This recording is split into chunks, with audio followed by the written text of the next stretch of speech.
a ir rapidito porque tenemos en línea a dos invitadas muy de honor, pero antes vamos a presentar a los chicos de Divulga Ciencia. Un aplauso para ellos, sí, que siempre nos están acompañando y estar acá. Hoy no los voy a bardear, aprovechen que estoy muy cansada y aparte no está Nitsu para bardearlos, así que siéntanse más cómodos, más felices. Aparte hoy es un día feminista. Hoy es un día muy femenino y muy feminista. Sí. Así es.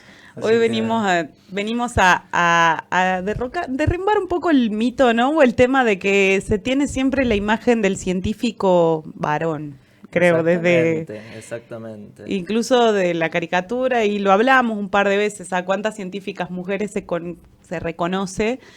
Y hay toda una movida incluso que está tratando de visibilizar esta cuestión que podría incluso pasar así como decir, mira, hay científicas mujeres, pero en realidad también hay todo un movimiento que se encarga de visibilizarlo, ¿no? Exactamente. Porque tal vez uno por ahí piensa, ¿no? Vos ves el movimiento feminista es trascendental en todo sentido, digamos, ¿no? Uh-huh. No solo está tocando, toca todos los aspectos de la sociedad, y la ciencia es un aspecto de la sociedad. Y bueno, vivimos en una sociedad machista, ya lo sabemos, se ha discutido en todos lados, una sociedad patriarcal, y esto afecta en todos los niveles. Y en la ciencia también. Y por eso, ya desde hace mucho tiempo y ahora más, hay muchas mujeres científicas que se abocan también, aparte de sus carreras científicas, que laburan fuerte y muy bien en visibilizar todas estas problemáticas que no son ajenas a nadie.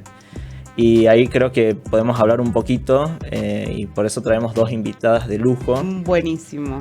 Sí, porque hay todo un movimiento, ¿no? de mujeres científicas por la diversidad justamente dentro del ámbito científico, ¿no? Vamos a preguntarle a ellas acerca de estas problemáticas más del lado vivencial, ¿no? Y sí, así es.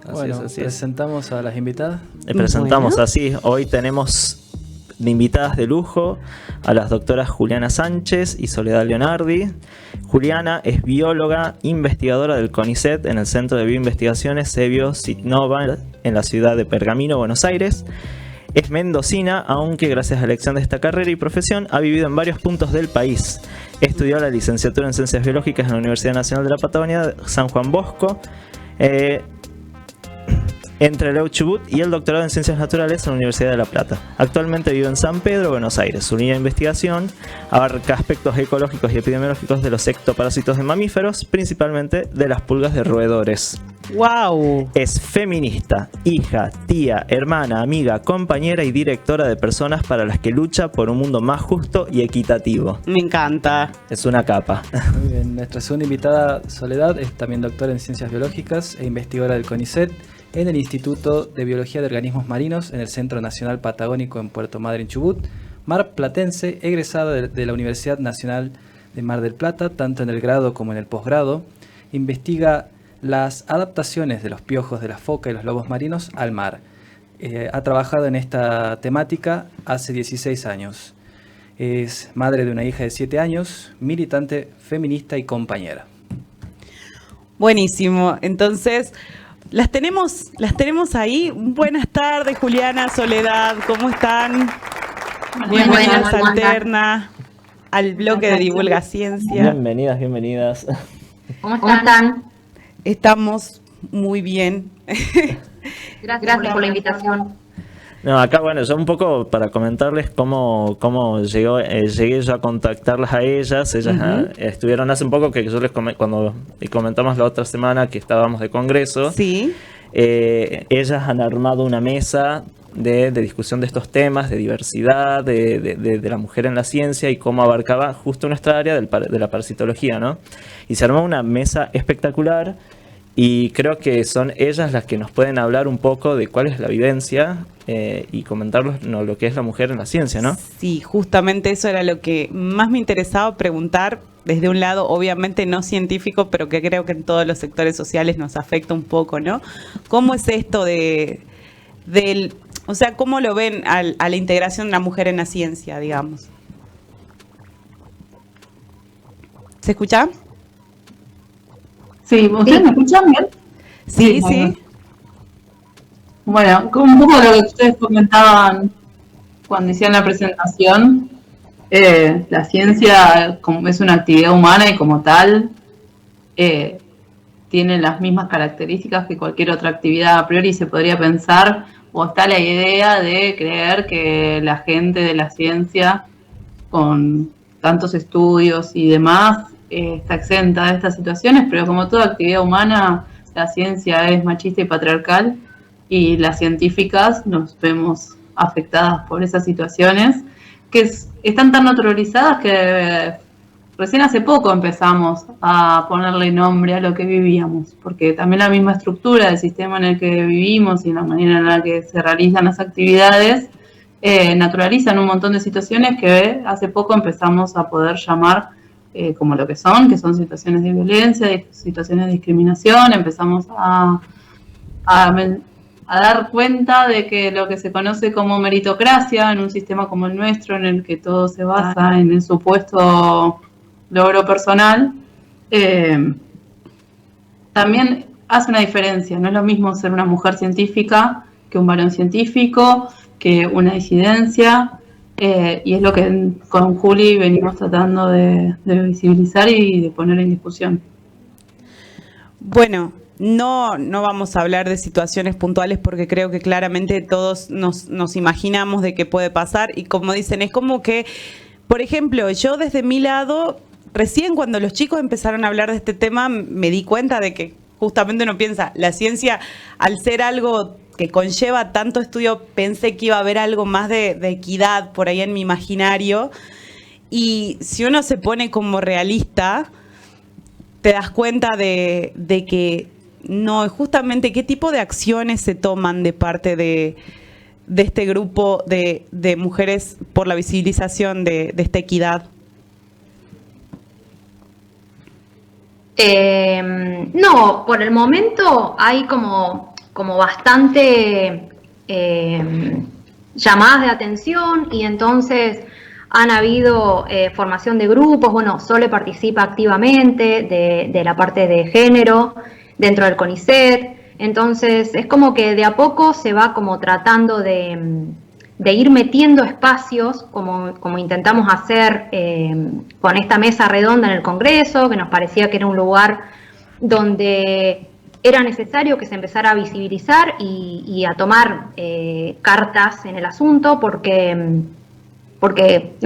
creíamos que era un espacio donde iba a haber mucha gente y era el lugar para hacerlo y empezar a sentar como precedentes. Creo que ahora está un poco más,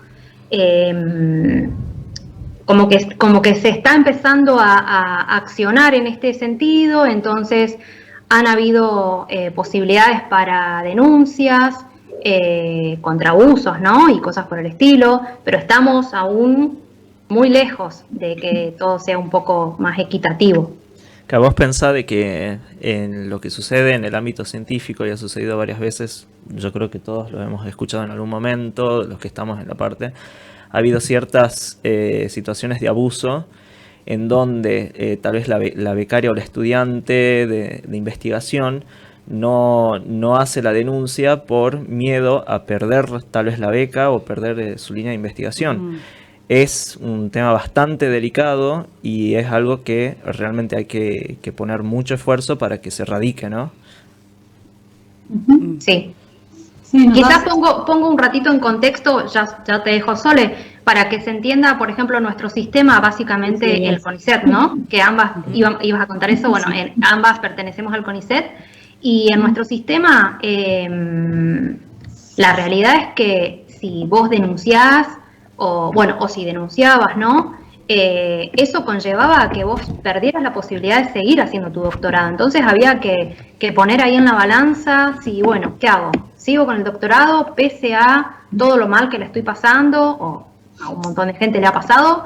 O, asumo esta situación y denuncio, y por ende me quedo sin nada. Es como que era bastante complicado, y lo sigue siendo, ¿no? Pero hace muy pocos años atrás, mismo para nosotras dos, ¿no? Que no hace tanto nos doctoramos, era imposible pensar en una denuncia, en ir un poco más lejos. Era imposible.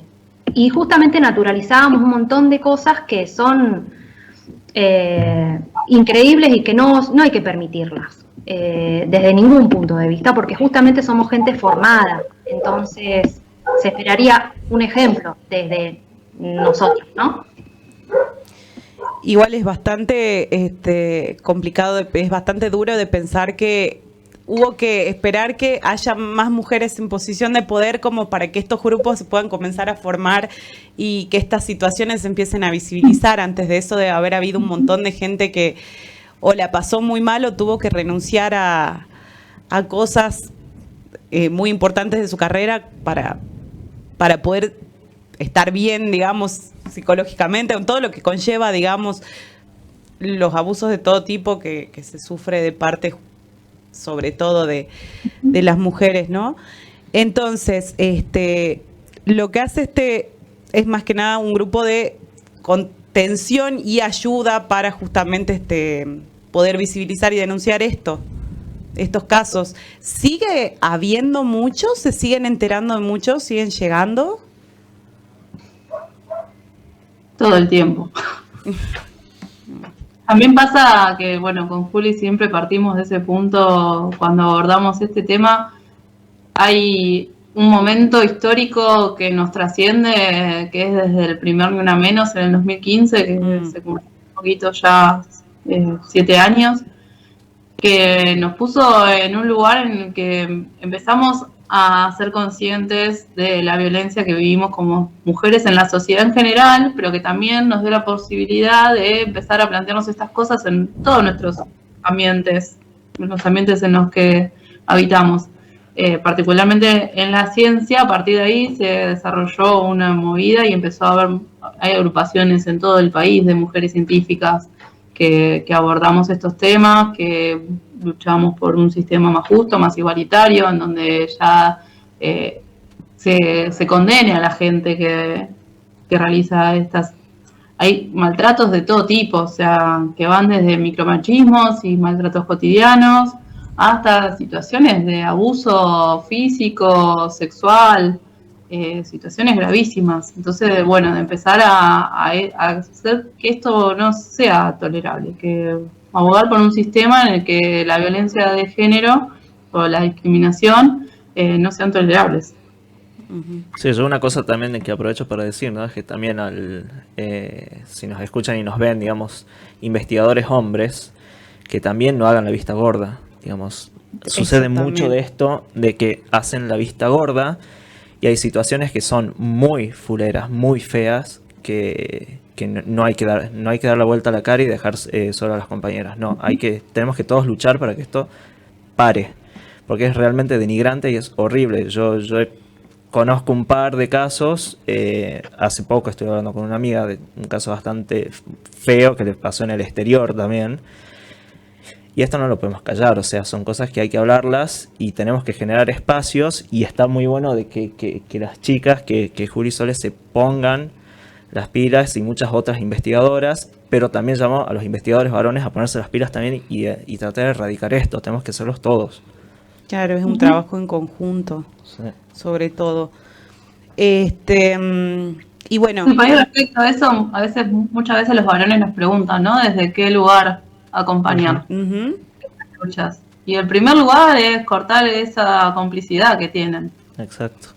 Que va desde lo mínimo, desde estar en un grupo de WhatsApp en donde mandan una foto que no tiene nada que ver, a decir, che, esto no está bien, ante una situación en la que se da un maltrato a una compañera, se le alza la voz, se la trata mal, también desde ese lugar de poder poner un freno y no ser cómplices. Eso es como el primer paso fundamental, porque hay una complicidad también muy grande entre los varones.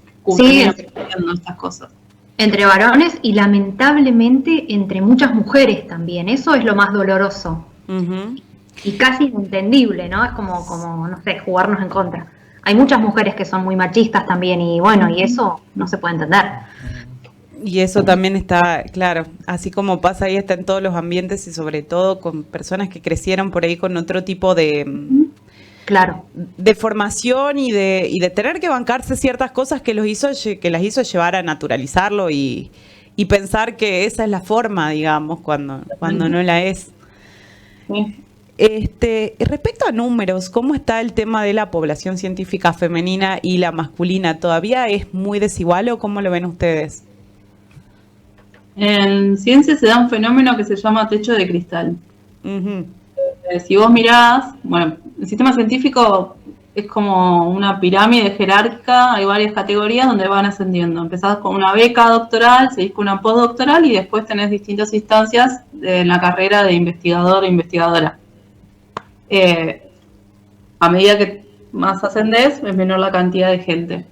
Y las mujeres somos una mayoría importante como becarias, tanto doctorales como postdoctorales, en las primeras categorías de investigación, y hay un punto que se da un quiebre y empiezan a ser más los varones. Claro. Ese punto coincide biológicamente con la edad en la que las mujeres que decidimos ser madres empezamos a maternar por una cuestión biológica, básicamente, de que si quieres tener hijos o hijas es un momento en la vida en lo que lo puedes hacer.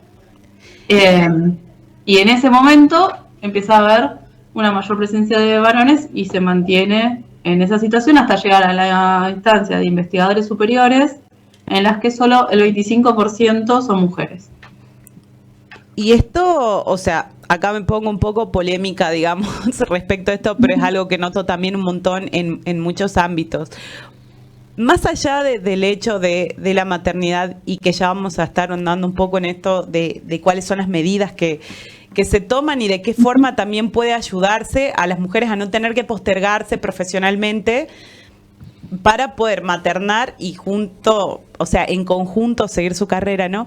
Pero también hay una cuestión me imagino, ¿no? Y de que también a la hora de elegir una autoridad, por ejemplo, o a la hora de ascender a alguien, si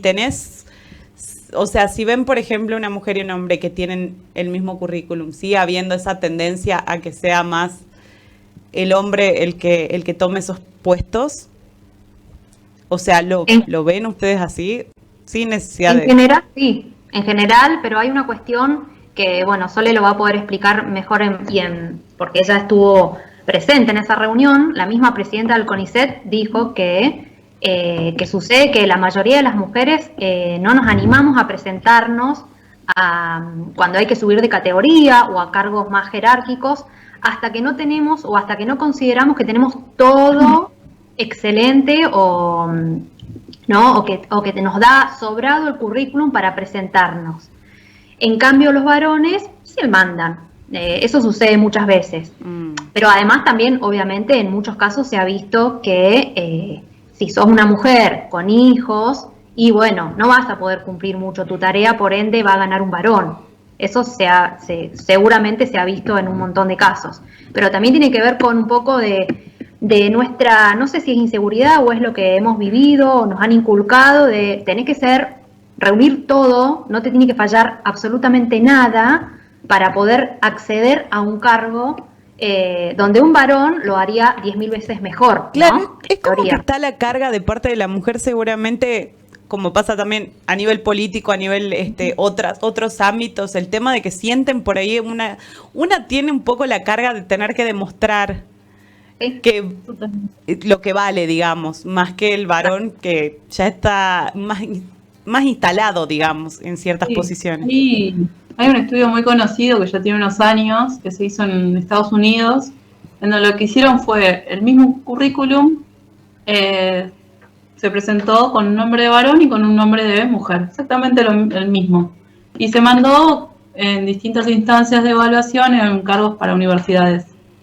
Y teniendo exactamente los mismos antecedentes, en todos los casos se dio que fue mejor evaluado cuando tenía nombre de varón, ese currículum ficticio. O sea, hay también toda una cosa subjetiva, sí, que después, que es lo que nos lleva también a nunca estar seguras para poder seguir avanzando y siempre estar dudando, y hasta que no tenemos sobrados antecedentes. Para poder competir también, ¿no? Local, analizando cómo era la productividad en nivel de producción de artículos científicos en el sistema científico, y se veía que las pocas investigadoras superiores que hay en el sistema producen muchísimo más que los varones. Porque para haber llegado hasta ahí, presentaron con antecedentes sobradísimos. Tiene Claro. que ver con esto también, es la exigencia esa que tenemos de alguna manera subjetiva, pero que siempre nos exigen más a nosotras. Es verdad. Y bueno, un poco volviendo atrás a lo que comentaban del tema de cómo afecta a la maternidad, digamos, en esta cierta ciclo que uno hace dentro de la carrera profesional.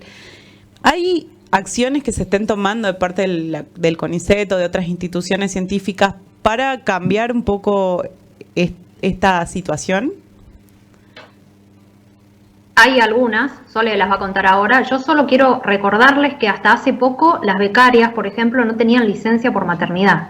Una persona que era becaria tenía que parir e ir a laburar en breve, ¿no? No tenía los meses que tiene cualquier mujer que trabaja.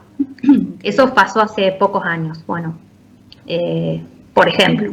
Claro. Ahora se está empezando de a poco a tener en consideración, por ejemplo, la cantidad de hijos o hijas se considera al momento cuando, por ejemplo, se evalúa una trayectoria académica que generalmente te contemplan los últimos 5 años de tu producción. Bueno, quizás te suman 1 año o 2, según si tuviste o no hijos o hijas durante esa etapa. Se empieza a contemplar también las evaluaciones, de decir, bueno, a ver, cuando vos evaluás qué hizo una persona durante un periodo determinado de tiempo, no solamente medir artículos, sino decir, bueno, hizo todo esto, pero aparte tiene 2 hijos de 3 y 5 años. Entonces, como empezar a darle un valor, que no solamente también aparte de la cuestión de la maternidad, son todas las tareas de cuidado que siempre terminan recayendo en las mujeres. Ni hablar si entramos en cuestiones que tienen que ver con las disidencias, de las compañeras o los compañeros trans, y los procesos que atraviesan, o sea, son un montón de situaciones. Recién ahora se están empezando a visibilizar y a considerar. Sí.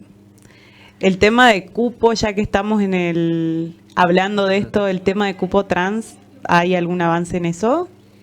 Que nos puedan contar por lo menos. Sí, bueno, nosotros estamos dentro de lo que es la Administración Pública Nacional y entonces obviamente el CONICET tiene que adherir a la ley de cupo trans. Está empezando con la contratación de compañeros en algunos lugares, en sede central ya están trabajando. Nosotros esta semana tuvimos en el CEMPAT, acá en Puerto Madryn, una jornada de sensibilización para todo el personal de la institución, porque va a haber 2 compañeros trans que van a ser contratados. Se está empezando en todo el país, de a poco, pero también es eso, es un trabajo de sensibilización de la gente, para que la gente no termine violentando a esas personas que llegan a trabajar y generar ambientes de trabajo que contengan a las personas que se acercan. Ambientes de trabajo y ambientes académicos, ¿no? Porque hay que pensar que en el caso de investigadoras o investigadores, yo no sé, Sole, no estoy al tanto de si hay alguien que sea trans y que sea investigador o investigadora. Hay una chica en Bariloche. Sí, hay una chica en Bariloche. Pero claro, es muy probable que eso va a faltar un montón de tiempo porque hay que considerar que primero había que estudiar, ¿no? Entonces, lo costoso que debe ser para estas personas pasar por una universidad con la discriminación y con todo lo que ya sabemos. Entonces, nada, hay que, justamente, la palabra es esa, sensibilizarnos y estar atentos a todo. Porque bueno, es muy triste. Sí. Claro, yo solo, justo ahí te interrumpo un poquito, Juli. Yo que se los había comentado en la mesa redonda del Congreso, de que me parecía muy importante hablar de estos temas, sobre todo, por ejemplo, en provincias como las nuestras, que es tan conservadora, que no vamos solamente al tema del machismo y la situación de la mujer en general, pero también en todo lo que son las minorías sexuales. Es muy complicado el tema. Entonces, si estamos hablando de un cupo trans en este caso, vos imaginate lo difícil que es para muchas compañeras, digamos, poder estudiar una carrera, continuarla, porque tienen un montón de trabas, y después por eso, y ahí recién poder llegar a una carrera científica. Entonces es algo que poco a poco se va abriendo, y yo creo que generar estos espacios de discusión en congresos, en universidades, en los medios, que podamos hablar de esto abiertamente, es decirle a la gente de que se está haciendo algo para que la situación cambie, haya un mundo mejor y que puedan continuar con sus sueños, digamos, ¿no? De poder, si quieren ser científicos, científicas, que continúen con este camino. Claro, y esperemos Sí, que de cada hecho, vez... la investigadora es Fran Bubani, que trabaja en Bariloche, que es investigadora de CONICET, y así todo el tiempo está con distintas situaciones que van de, no sé, por ejemplo, la última que le pasó fue una evaluación de proyectos en donde pedían que haya equidad de género en los investigadores responsables, y ella la consideraron varón, Sí. porque No el puedo Quill daba para que fuera varón, por ejemplo. Sí, O que en el pedido de promoción no se contemple todo lo que implica pasar por un proceso de hormonización. Claro. Esas situaciones que, bueno, ella es la primera, entonces ella está visibilizando y es una lucha enorme la que lleva adelante. Porque aparte, claro, al ser la primera tiene toda la carga de lo que se viene sobre sus hombros. Y Claro. considerando que esto, si desde la familia recién estas generaciones lo están naturalizando un poco más como para llevar un proceso de hormonización más temprana, incluso de conciencia dentro de la familia, viene todo el trabajo, ¿no? En los ambientes educativos desde los secundarios hasta la universidad, y de ahí a la carrera profesional estamos como pensando en que de acá a hay que trabajar varios años en esto, ¿no? Sí, a mí me pasó justo el mismo día que fue la mesa redonda que hicieron las chicas, y también justo ese día era la marcha del Ni Una Menos. Cuando volvía para casa me tomé un taxi y el taxista me decía, pero ¿para qué sirve esto? Y no sé qué cosa. Y yo dije, esto fue un clic, digamos, al momento. Y explicarle a esta persona, tranquilamente decirle, mirá, es muy posible que nosotros en este momento no veamos grandes cambios, pero esto nosotros se los estamos enseñando a las generaciones que vienen. Uh-huh. Y ellos van a cambiar mucho de lo que nosotros ahora lo estamos viendo terrible, ¿no? Y entonces le estamos generando un mundo mejor a las generaciones que vienen. Entonces hay que pensar que son cambios sociales, y los cambios sociales llevan tiempo, pero eso no quiere decir que hay que bajar las manos y dejar de luchar. Uh-huh. Al contrario, mucha esperanza, porque ustedes pónganse a pensar justamente lo que dijo Sol hace un ratito, ¿no? Desde el 2015, que fue como el cimbronazo, y a partir de ahí, bueno, nada, todo lo que se pudo hacer. 7 años han pasado nada más, y todo lo que se ha conseguido. Falta muchísimo, claramente, falta muchísimo, pero va rápido esto, entonces no hay que retroceder en lo absoluto, hay que darle para adelante, y yo tengo mucha esperanza en las generaciones futuras, y hay que darle para adelante. Uh-huh. O sea, también hay que reconocer que Argentina, al lado de otros países, estamos como muy avanzados, Es cierto. ¿no? Sí, sí. Y bueno, y justamente hay que ser ejemplo en ese sentido. Yo creo que va bien. Falta un montón, pero vamos, ahí va. Muy esperanzador el mensaje, la verdad. Así es. A pesar de todo lo que nos estamos enterando de que pasa en el ambiente, en este caso en el científico, y que uno dice justamente, tanta gente que pregunta, ¿para qué se hace el Ni Una Menos? ¿Para qué existe el orgullo?